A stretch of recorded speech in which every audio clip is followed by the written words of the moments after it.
Unidas. Escuchemos. Israel ha extendido su mano a la paz. Desde el momento cuando fue establecido 63 años atrás. En nombre de Israel y del pueblo judío, yo extendí esa mano una vez más hoy. La extendí al pueblo de Egipto y de Jordania con una renovada amistad, por vecinos con los que nosotros hemos hecho la paz. Se la extendí al pueblo de Turquía con respeto y buena voluntad. Se la extendí al pueblo de Libia y de Túnez con admiración por aquellos que tratan de construir un futuro democrático. Yo se la extendí a los otros pueblos de África del Norte y de la península arábiga, con quienes nosotros queremos forjar un nuevo comienzo. Yo se lo extendí al pueblo de Siria, Líbano, Irán, y con todo el coraje de aquellos que luchan a la represión brutal, pero más especialmente le extendí la mano al pueblo de Palestina, con quienes nosotros buscamos una paz justa y duradera.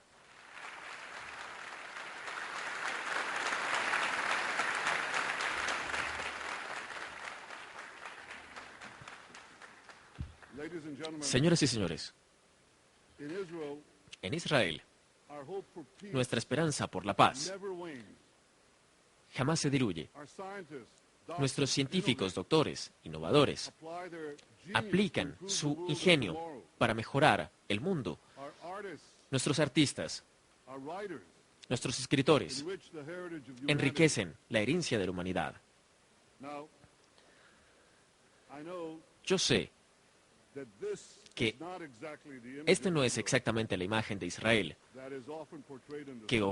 que constantemente se ofrece. Después de todo, fue aquí, en 1975, cuando la urgente necesidad de mi pueblo para restablecer nuestra vida nacional en nuestra tierra antigua y bíblica, fue en ese entonces cuando esto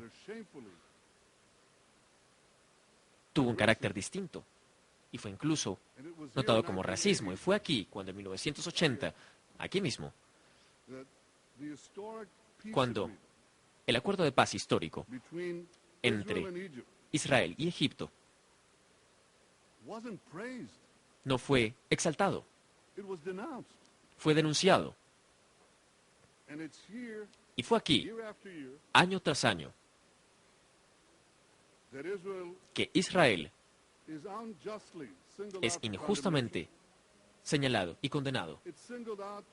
Es señalado por condena más constante que cualquier otra nación del mundo, incluso todas en conjunto. Entre 21 y 27 resoluciones de la Asamblea General condenan a Israel, a pesar de que es la única democracia en Oriente Medio. Y esto es una parte desafortunada de la institución de las Naciones Unidas. Es el temor de la observación. No solo ve a Israel como el villano, sino que también lo ve a los reales villanos en roles liderales. Gaddafi tenía un rol en una comisión de derechos humanos. Saddam incluso también lideró otra comisión de los derechos humanos. Y bueno, y ustedes dicen, eso es el pasado. Pero miren lo que sucede ahora, en este momento, hoy. Ahora, el Consejo de Seguridad tiene otra estructura, una organización presidida con garantías distintas que busca la seguridad. Y esto puede solucionarse. Así que aquí en las Naciones Unidas, la mayoría automática puede decidir cualquier cosa. Pueden decidir que el sol se levanta por el este o por el oeste, independientemente de lo que sea. También pueden decidir, y como lo han hecho, que el mundo occidental en el lugar sagrado para el judaísmo, se dice que Israel ocupa territorio palestino. Y aún aquí, en la Asamblea General, la verdad puede alguna vez florecer. En 1984, como diplomático de Israel ante los Estados Unidos, visité el rabino Lubavitch y me dijo, y señoras y señores, yo no quiero que ninguno se ofenda, porque desde mi experiencia personal de haber servido aquí, yo sé que hay muchos honorables hombres y mujeres que son muy capaces y personas decentes sirviendo a sus naciones aquí. Pero esto es lo que el rabino me dijo a mí. Él me dijo, tú servirás en una casa de muchas mentiras. Y luego me dijo, recuerda que aún en el lugar más oscuro, la luz de una vela sola puede verse muy lejos. Hoy yo espero que la luz de la verdad florezca, aun cuando sea solo por unos minutos, dado que este lugar ha sido de oscuridad para mi nación por mucho tiempo. Así que, como primer ministro de Israel, yo no vine aquí para ganarme aplausos, yo vine aquí para hablar la verdad. La verdad es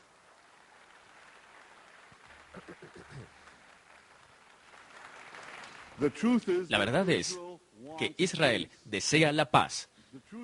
La verdad es que yo quiero la paz. La verdad es que en el Oriente Medio y en todos los tiempos, pero especialmente durante estos días turbulentos, la paz debe asegurarse y anclarse en la seguridad. La verdad es que no podemos lograr la paz a través de resoluciones de la ONU, sino solo a través de las negociaciones entre ambas partes. La verdad es que hasta ahora los palestinos se han rehusado a negociar. La verdad es que Israel desea una paz con el Estado palestino, pero los palestinos desean un Estado sin paz. Y la verdad es que ustedes no deben permitir que eso suceda. Señoras y señores, cuando yo primera vez vine aquí hace 27 años, el mundo estaba dividido en Oriente y Occidente. Y desde entonces, la Guerra Fría terminó. Grandes civilizaciones se han levantado luego de décadas de no hacer nada. Cientos de millones han salido de la pobreza. Y muchos seguirán ese curso. Y lo más destacado es que hasta entonces, este cambio histórico y monumental ha ocurrido pacíficamente. Aún así, la maldad no creció entre Oriente y Occidente, sino que ahora amenaza la paz de todos. Busca no liberar, sino esclavizar. Busca no construir, sino destruir. Esta maldad que se le imputa al Islam se cierra a sí mismo y a la posibilidad de que exista el asesinato de judíos, cristianos y otros sin imparcialidad. El 11 de septiembre asesinó cientos de estadounidenses y dejó a las Torres Gemelas reducidas a escombros. Anoche dejé una ofrenda floral en el memorial del 9/11 y fue muy conmovedor. Pero mientras estaba allí, algo pasaba por mi mente. Las palabras sin sentido del presidente de Irán en este mismo podio el día de ayer. Él hizo ver que el 9/11 fue una conspiración de los Estados Unidos. Algunos de ustedes abandonaron este recinto y todos ustedes debieron hacerlo.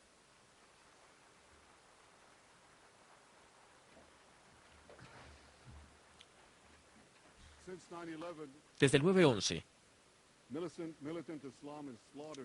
el Islam militante ha seguido asesinando muchas personas en Londres, en Madrid, en Bagdad, en Mumbai, en Tel Aviv, en Jerusalén, en cada parte de Israel.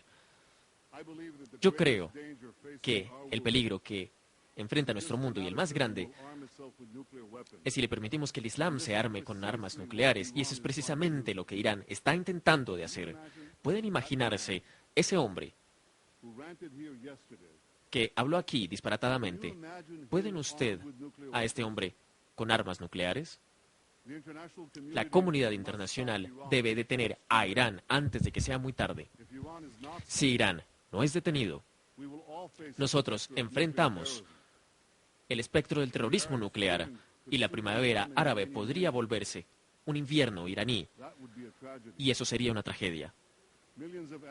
Millones de árabes están saliendo a las calles para reemplazar la tiranía con la libertad, y nadie ha buscado un beneficio distinto, sino un compromiso con la paz, como lo hacemos nosotros, para que prevalezca.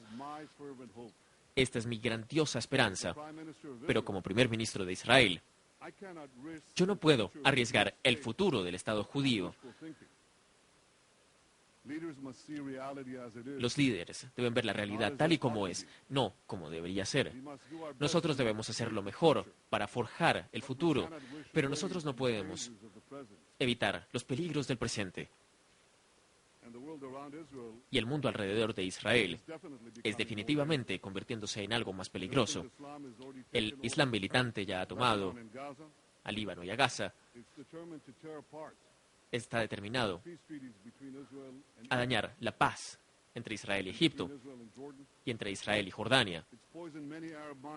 Ha dañado muchas mentes árabes en contra de los judíos, en contra de Occidente y de los Estados Unidos, y se opone a las políticas de Israel, no solo a ellos, sino a la existencia misma de Israel. Ahora, algunos aseguran que el espíritu del Islam militante, especialmente en estos tiempos turbulentos, y si quieren ver su argumento, Israel entonces debería hacer concesiones para hacer compromisos territoriales. Y esta teoría parece simple. Básicamente es así: abandonen el territorio y la paz llegará.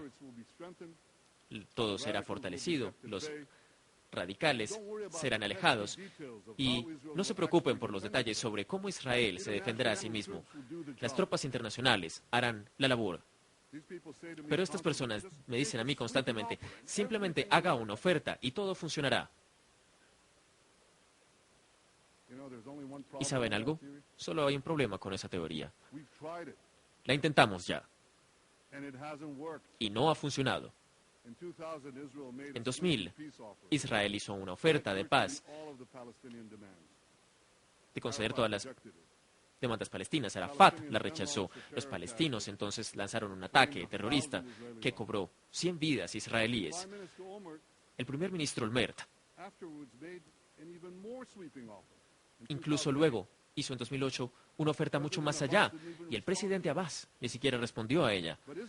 Pero Israel hizo mucho más que concesiones. Nosotros, de hecho, abandonamos territorios.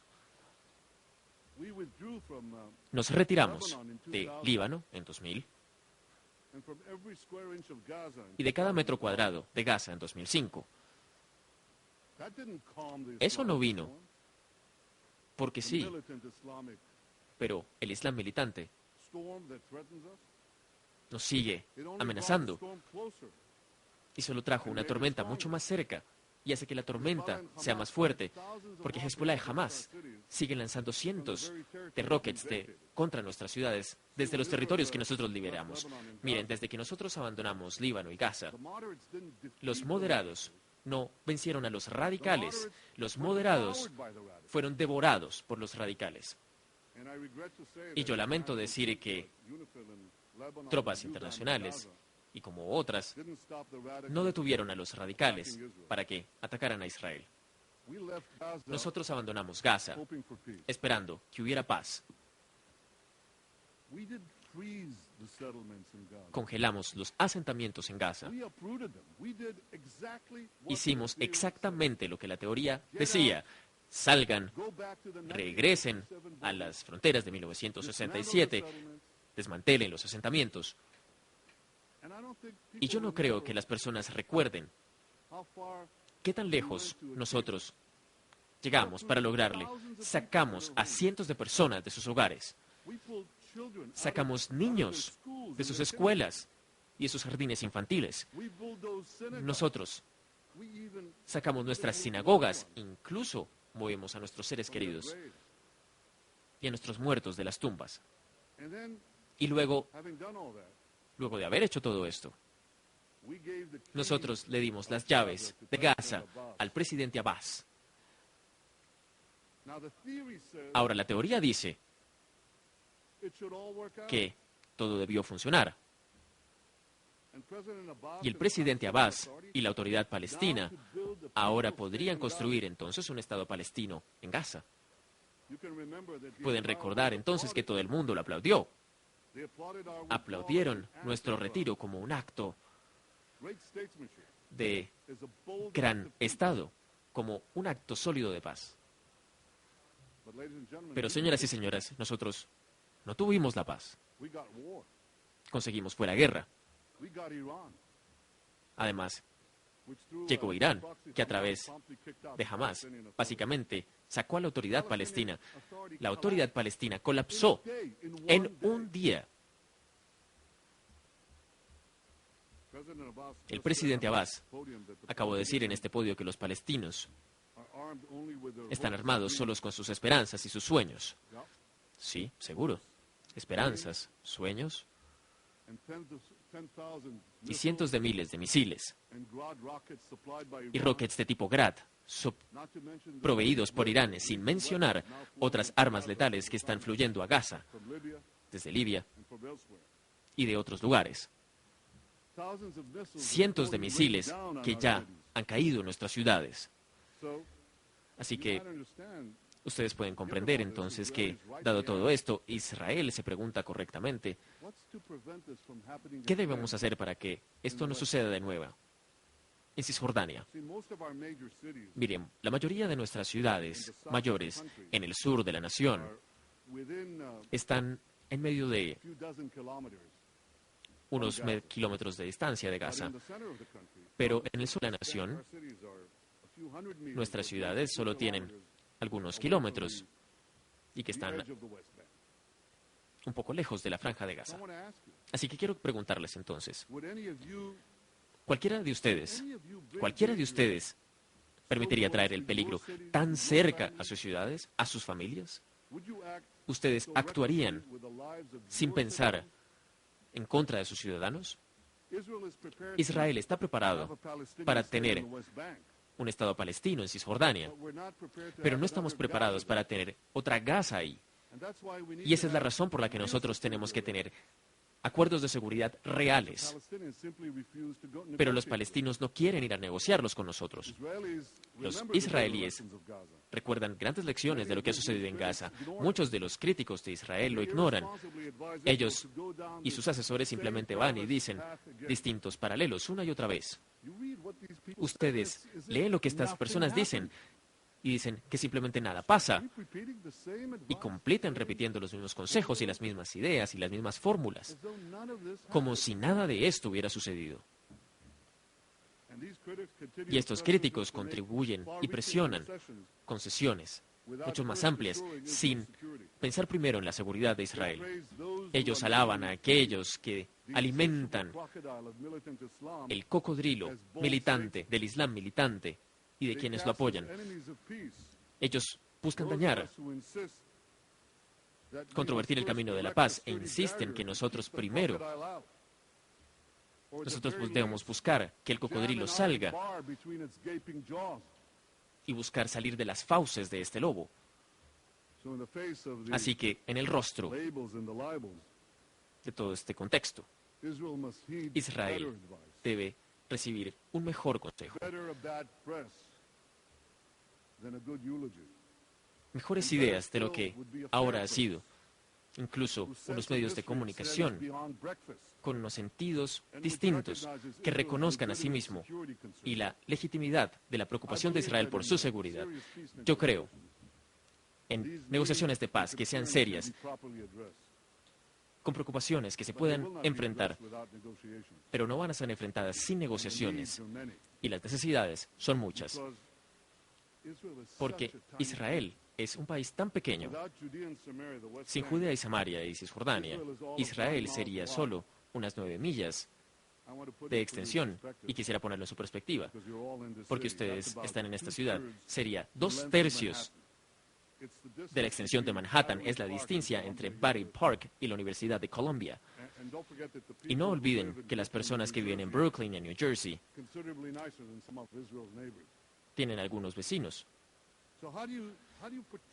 ¿Cómo protegen un país entonces tan pequeño? ¿Cómo protegerlo rodeado por personas comprometidas con su destrucción y al ritmo de los dientes de Irán? Obviamente, usted no puede defenderla solo desde ese espacio. Israel necesita una profundidad estratégica superior, y esa es la razón por la que el Consejo de Seguridad y la Resolución 242 nos requirió que Israel evadiera todos los territorios tomados en la guerra, sino que se retirara de territorios para asegurar unas fronteras defensibles y para defenderse a sí mismo. Israel debe entonces mantener una presencia militar duradera de una forma y en lugares estratégicos de Cisjordania. Ahora le expliqué esto al presidente Abbas, y él respondió que si un Estado palestino debería ser un Estado soberano, jamás podría aceptar un acuerdo como este. ¿Y por qué no? Estados Unidos ha tenido tropas en Japón, en Alemania, en Corea del Sur por más de 50 años. Se han hecho acuerdos distintos, se levantan bases. Francia, por ejemplo, tiene fuerzas en 3 naciones africanas independientes. Ninguno de estos estados reclaman que no son naciones soberanas. Y hay muchos otros temas de seguridad vital que también deben hacerse frente. El tema, por ejemplo, del espacio aéreo. De nuevo, las pequeñas dimensiones de Israel crean grandes problemas de seguridad. Estados Unidos puede cruzarse con un avión, por un avión en 6 horas, y volar por Israel toma 3 minutos. Así que este espacio pequeño de Israel, que se ha cortado a la mitad y que se le dé a un Estado palestino, no en paz con Israel. Nuestro aeropuerto principal internacional está a unos pocos kilómetros de Cisjordania, y sin la paz, entonces seremos nosotros el objetivo para que los misiles caigan allí desde el Estado palestino. ¿Y cómo vamos a detener nosotros el tráfico hacia la Franja de Gaza? Y no es solo esta geografía, son sus montañas, una geografía en donde la población se sienta hacia abajo. ¿Cómo nosotros vamos a prevenir el tráfico hacia estos montes de esos misiles que pueden ser lanzados contra nuestras ciudades? Yo traigo estos problemas aquí porque no son teoréticos, son muy reales. Y para los israelíes, sus vidas importan. Todas estas posibilidades de dañar la seguridad de Israel tienen que ser selladas en un acuerdo de paz antes de que se declare un Estado palestino, y no de una forma al revés. Porque si se deja para después, no van a ser sellados. Y estos problemas van a explotar en nuestro rostro y van a dañar la paz. Los palestinos deberían primero hacer paz con Israel y luego conseguir su Estado. Pero también quiero decirles lo siguiente. Después de un eventual acuerdo de paz, Israel no será el último país que trabajaría en la inclusión de Palestina. Seríamos los primeros para incluirlo en las Naciones Unidas.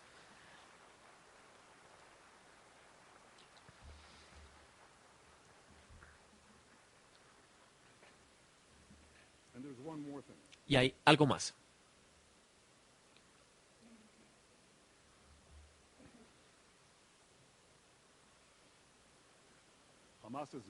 Jamás ha violado la ley internacional al retener al soldado Gilad Shalit durante más de 5 años. No se le ha dado siquiera una visita de la Cruz Roja. Está en el calabozo, en la oscuridad, en contra de todas las normas internacionales. Gilad Shalit, hijo de Ivainor Shalit. es el nieto de Zvi Shalit, que escapó del Holocausto al regresar a la tierra de Israel. Gilad Shalit es el hijo de cada familia israelí. Cada nación representada aquí debería demandar su liberación inmediata.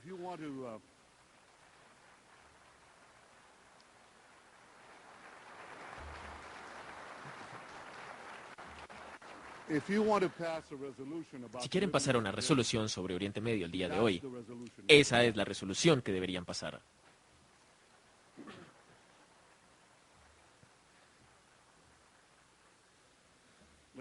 Señoras y señores, el último año en Israel, en una universidad, y este año en el Knesset y en el Congreso de los Estados Unidos, entregué mi visión para la paz, en la que un Estado palestino desmilitarizado que reconozca un Estado judío. Sí, el Estado judío. Después de todo esto, este es el cuerpo que reconoce el Estado judío y lo reconoció hace 64 años. ¿No creen que es el tiempo ahora para que los palestinos hicieran lo mismo? El Estado judío de Israel siempre protegerá los derechos de todas sus minorías, incluyendo los más de 1 millón de ciudadanos árabes que existen allí. Yo quisiera poder decir lo mismo sobre un Estado futuro palestino, para que sus oficiales, de hecho, lo dejaron claro aquí en New York. Dijeron que el Estado palestino no permitiría a ningún judío allí, que sería libre de judíos, sin judíos. Eso es limpieza étnica. Permanece hoy, por ejemplo, en Ramallah, que se le impide y se le castiga a los judíos si compran tierra y se les castiga con muerte. Eso es racismo. ¿Y saben qué leyes esto evoca? Israel no tiene ninguna intención, en lo absoluto, de cambiar el carácter democrático de nuestro Estado.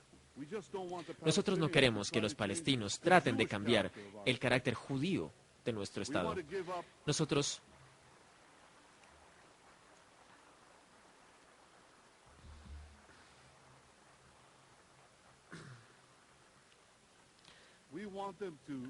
queremos que ellos abandonen la fantasía de invadir Israel con millones de palestinos. El presidente Abbas acabó de pararse aquí y dijo que el núcleo del conflicto palestino-israelí era el tema de los asentamientos.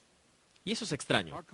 Nuestro conflicto ha durado por más de casi medio siglo,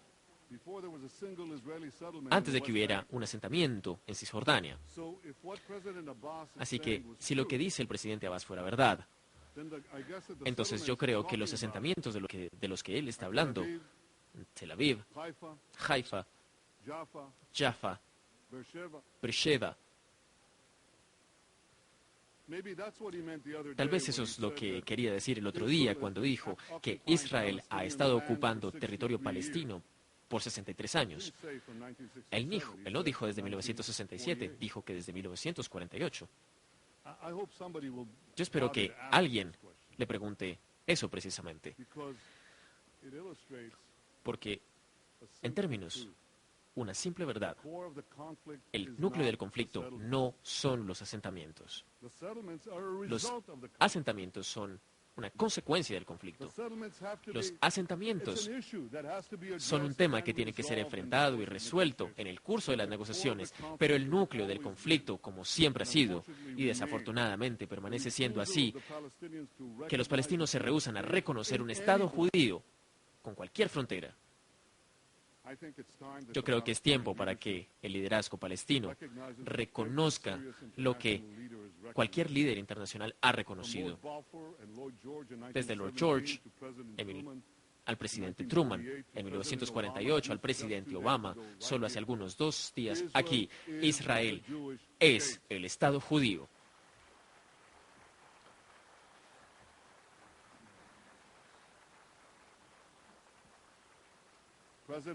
El presidente Abbas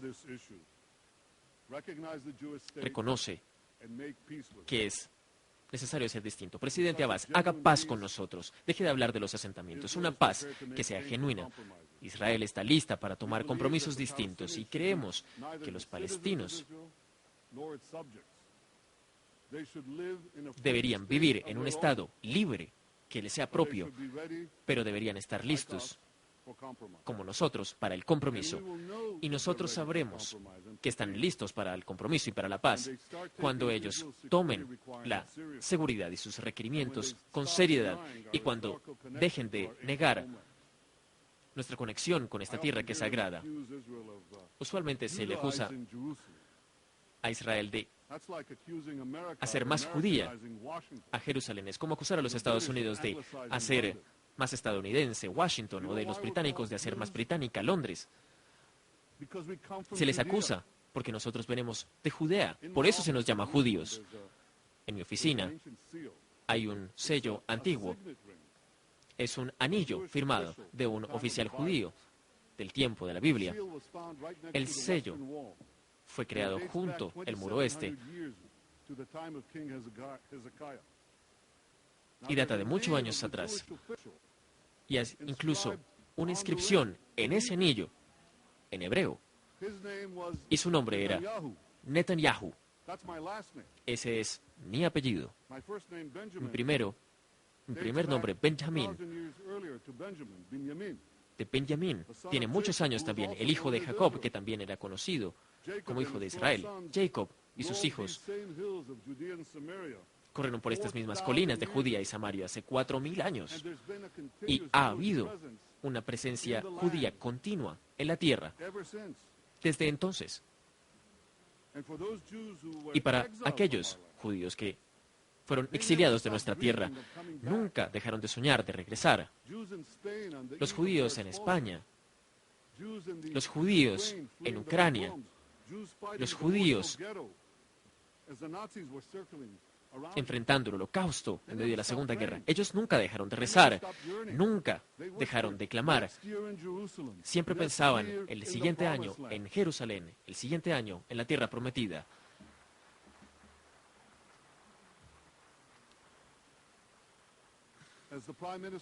Como primer ministro de Israel, yo hablo por cientos de generaciones de judíos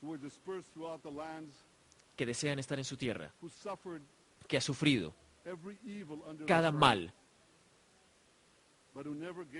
pero que jamás se rindieron a la esperanza y el restaurar su vida nacional en el único Estado judío. Señoras y señores, sigo deseando que el presidente Abbas sea mi compañero para la paz. Trabajaré duro para avanzar en esa paz. El día que llegué a la oficina del primer ministro, llamé a negociaciones directas, sin precondiciones. El presidente Abbas no respondió. Delineé una visión de la paz para 2 estados, con 2 pueblos, y tampoco respondió. Removí cientos de puestos de control y de bloqueos para permitir más movimiento a las áreas palestinas, para permitir el crecimiento fantástico. Pero de nuevo, no hubo respuesta. Tomé el paso sin precedente de congelar nuevos asentamientos por 10 meses. Ningún primer ministro había hecho eso jamás, y una vez más. Ustedes aplauden, pero no hubo respuesta. Ninguna respuesta. En las últimas semanas, oficiales de los Estados Unidos movieron algunas ideas para comenzar de nuevo los diálogos de paz. Hubo algunas cosas en esas ideas, en fronteras, que a mí no me gustaron. Hubo algunas cosas ahí de cómo el Estado judío, que yo estoy seguro que tampoco le gustaron a los palestinos. Pero a pesar de todas las reservas, yo estaba dispuesto a avanzar en estas ideas estadounidenses. El presidente Abbas, ¿por qué no se une a mí? No negociemos más sobre las negociaciones. Simplemente negociemos la paz.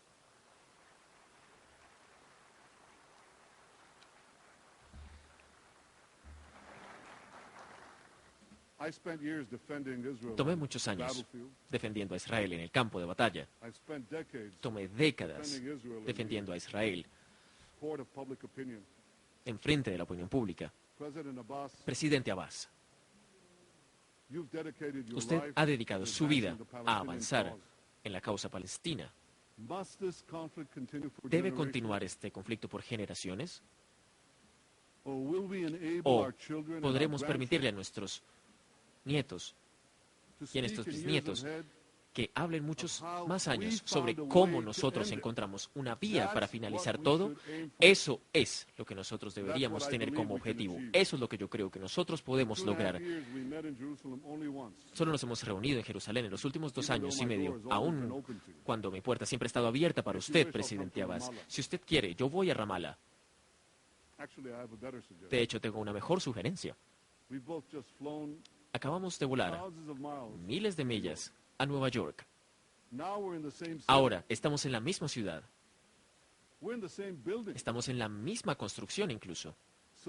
Así que encontrémonos aquí, hoy, en las Naciones Unidas.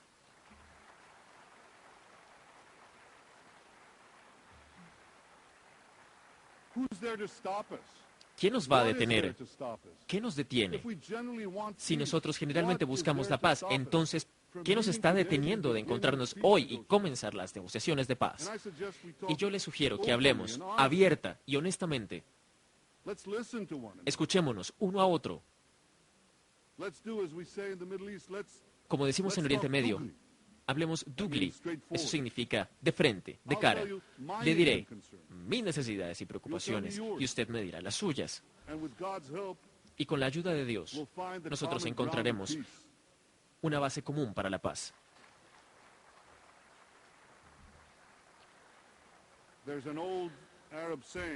Hay un dicho árabe antiguo de que no puedes aplaudir con una mano. Y lo mismo es verdad para la paz. Yo no puedo hacer la paz en solitario. Yo no puedo hacer la paz sin usted.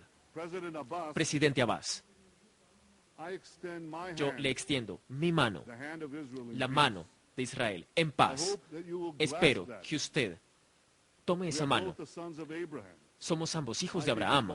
Mi pueblo le llaman Abraham. Su pueblo le llaman Ibrahim. Compartimos el mismo patriarca. Estamos en la misma tierra. Nuestros destinos están unidos.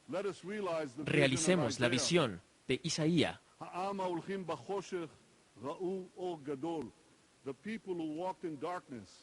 El pueblo caminó en la oscuridad, pero veremos una gran luz. Que esa luz sea la luz de la paz.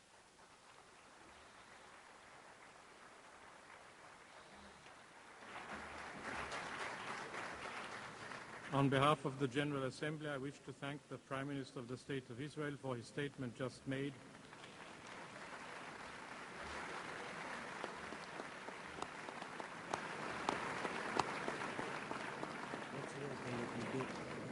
The Assembly will hear a statement.